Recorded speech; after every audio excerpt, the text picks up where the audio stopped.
तो में हम बात करेंगे मॉडर्न हिस्ट्री के बारे में। ऑलरेडी हम पढ़ चुके हैं, जो मध्यकालीन भारत है उसको हम अच्छे से पढ़ चुके हैं।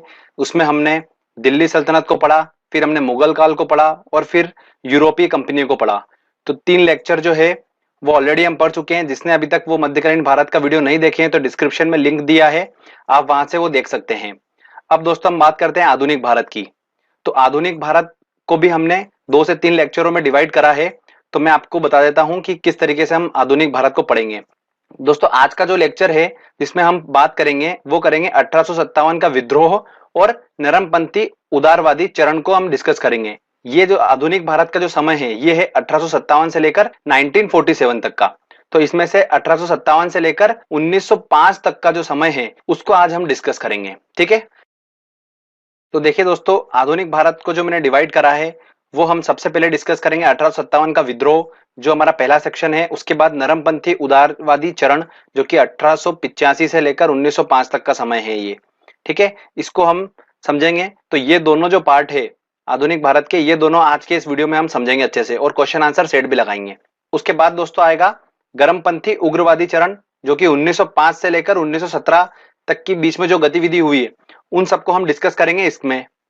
उसके बाद सबसे लास्ट में लेक्चर आएगा गांधीवादी युग, जिसको 1917 से लेकर 1947 के बीच में जो भी एक्टिविटी हुई थी उसको हम वहां पर डिस्कस करेंगे। तो इस तरीके से 3 वीडियो में हम पूरे मॉडर्न हिस्ट्री को समझ जाएंगे अच्छे से।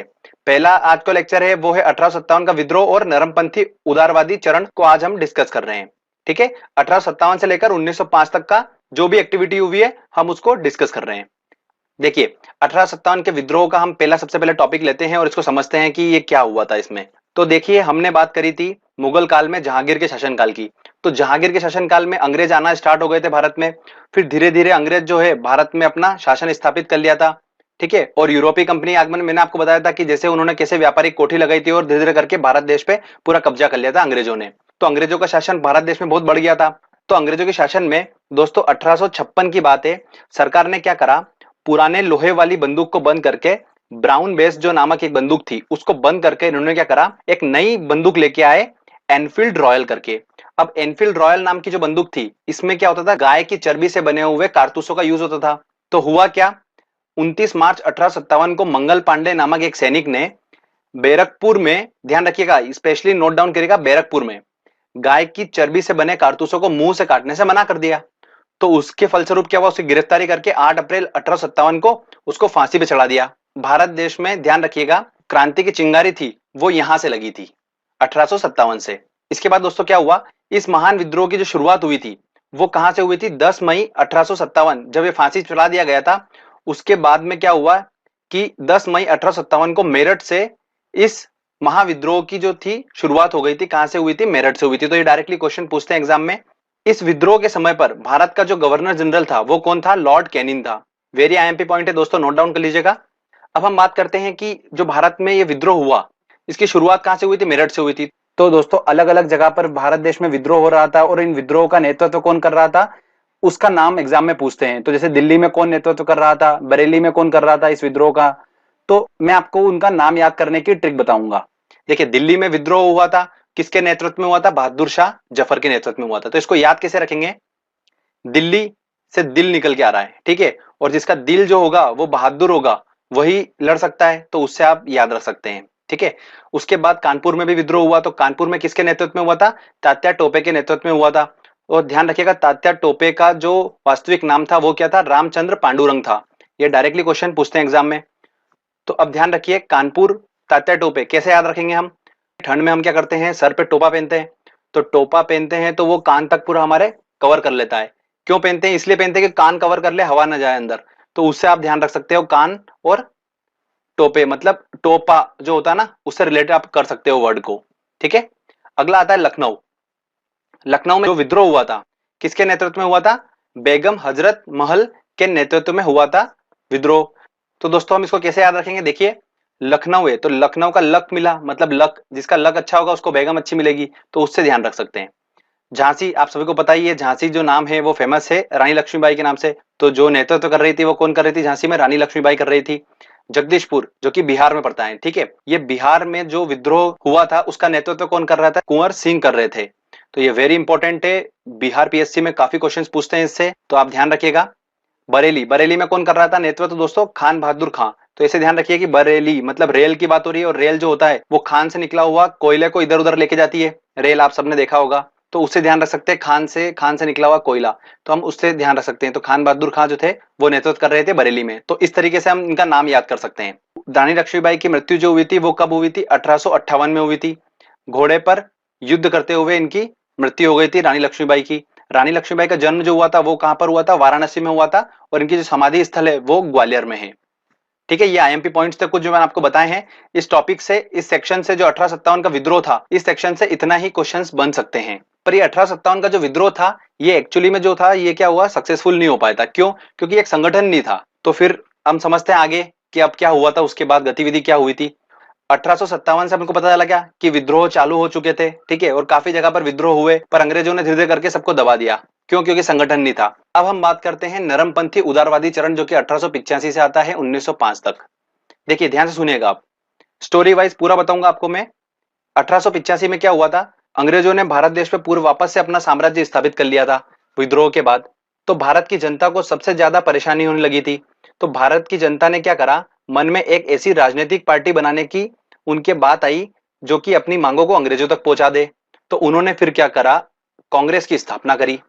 ठीक है, और कांग्रेस की स्थापना करी गई थी। तो उस समय पर जो गवर्नर जनरल था भारत का वो कौन था? लॉर्ड डफरिन था। ये डायरेक्टली क्वेश्चन एग्जाम में पूछते हैं।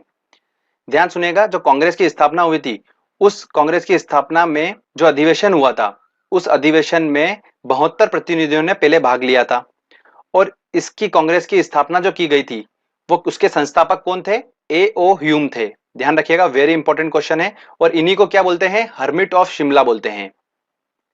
अब इसका पहला जो अधिवेशन हुआ था जिसमें 72 प्रतिनिधियों ने भाग लिया था, तो वो अधिवेशन कहां पर हुआ था? बंबई में हुआ था। और किसकी अध्यक्षता में हुआ था? व्योमेश चंद्र बनर्जी की अध्यक्षता में हुआ था।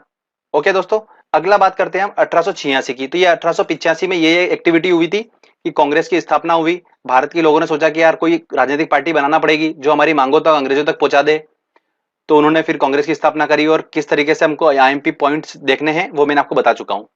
1886 में क्या हुआ था? देखो, देखिए दोस्तों, कांग्रेस पार्टी जो थी वो पूरे भारत देश में फैल गई थी धीरे धीरे करके, और ये एक अब राष्ट्रवादी पार्टी बन गई थी 1886 में। उसके बाद बात करते हैं हम 1887 से लेकर 91 तक की बात। तो इसके बीच में क्या एक्टिविटी हुई थी? 1887 में दोस्तों ध्यान रखिएगा, दादा भाई नेरोजी ने इंग्लैंड में भारत सुधार समिति की स्थापना की थी। किसकी स्थापना कर दी थी? भारत सुधार समिति की स्थापना करी थी इंग्लैंड में। और इस भारत सुधार समिति का मोटिव ये था, एम ये था कि अंग्रेजों की जो नीतियां हैं उसका विरोध करना इसका मुख्य उद्देश्य था। उसके बाद क्या हुआ? 1887 से लेकर 91 के बीच में कांग्रेस के बहुत सारे अधिवेशन हुए। उस अधिवेशन में जो पहले मुस्लिम अध्यक्ष थे वो कौन थे? बदरुद्दीन तैयब थे। और पहले अंग्रेज अध्यक्ष कौन थे? जॉर्ज यूल थे। डायरेक्टली क्वेश्चंस पूछते हैं। अगला हम दोस्तों बात करते हैं 1892 में। 1892 में क्या हुआ था फिर? दादा भाई नौरोजी ने इंग्लैंड के फिंसबरी नामक स्थान से सांसद का चुनाव लड़ा, और इंग्लैंड की संसद पहुंचने वाले पहले ही भारतीय कौन बने थे? दादा भाई नौरोजी बने थे। तो ध्यान रखिएगा, वेरी इंपॉर्टेंट है, फिंसबरी नामक जगह पर उन्होंने पहले सांसद का चुनाव लड़ा था इंग्लैंड में। तो ये डायरेक्टली क्वेश्चंस बनते हैं, ये वाली वेरी इंपॉर्टेंट पॉइंट है, तो इसको आप ध्यान रखिएगा। अब दोस्तों हम बात करते हैं उदारवादी नेता और उग्रवादी नेता। ये दोनों काफी ज्यादा पूछे जाएंगे क्वेश्चन एग्जाम में, और इन्हीं को हम दो सेपरेट सेपरेट सेक्शन में पढ़ भी रहे हैं। उदारवादी नेता जो थे दोस्तों वो कैसे थे? ऐसे नेता थे जो अपनी मांगों को अंग्रेजों के सामने प्रार्थना पत्र और शिष्टाचार के माध्यम से वो अपनी मांगों को रखते थे। और उग्रवादी नेता जस्ट के अपोजिट थे, थोड़ा उग्र थे, वो समझ सकते हैं अपन। तो जो उदारवादी नेता थे वो कौन कौन है? दादा भाई नौरोजी, गोविंद रनाडे, गोपाल कृष्ण गोखले और मदन मोहन मालवीय। और उग्रवादी नेता थे वो थे लाल बाल पाल, स्पेशली नाम से जाना जाता है इनको। तो दोस्तों लाल से बना हमारा लाल लाजपत राय, बाल से बना बाल गंगाधर तिलक, और पाल से बना हमारा विपिन चंद्र पाल। ठीक है, ध्यान रखिएगा। इसके अलावा एक और उग्रवादी नेता थे अरविंद घोष। तो वेरी इंपॉर्टेंट है, ध्यान रखिएगा, लाल लाजपत राय, बाल गंगाधर तिलक, विपिन चंद्र पाल और अरविंद घोष, ये उग्रवादी नेता थे। तो डायरेक्टली ये एग्जाम में क्वेश्चन पूछते हैं। अपने को बोल दिया क्वेश्चन एग्जाम में ऐसा दे देते हैं कि निम्न में से कौन सा उग्रवादी नेता नहीं है। ठीक है, तो लाल लाजपत राय, बाल गंगाधर तिलक दे दिया, उसके बाद दे दिया विपिन चंद्र पाल, और चौथा ऑप्शन है दादा भाई नौरोजी। तो ऑब्वियसली बात है दादा भाई नौरोजी होंगे जो कि उग्रवादी नेता नहीं है। तो इस तरीके से क्वेश्चंस घुमा फिरा के पूछते हैं। ठीक है, ये हमने यहाँ पर सेक्शन जो है ये हमारा कंप्लीट हो गया है। 1857 का विद्रोह और उदारवादी चरण ये हमने अच्छे से कंप्लीट कर लिया है। तो चलिए दोस्तों, इससे रिलेटेड जितने भी क्वेश्चंस एग्जाम में पूछे गए हैं हम उन क्वेश्चंस को सॉल्व कर लेते हैं।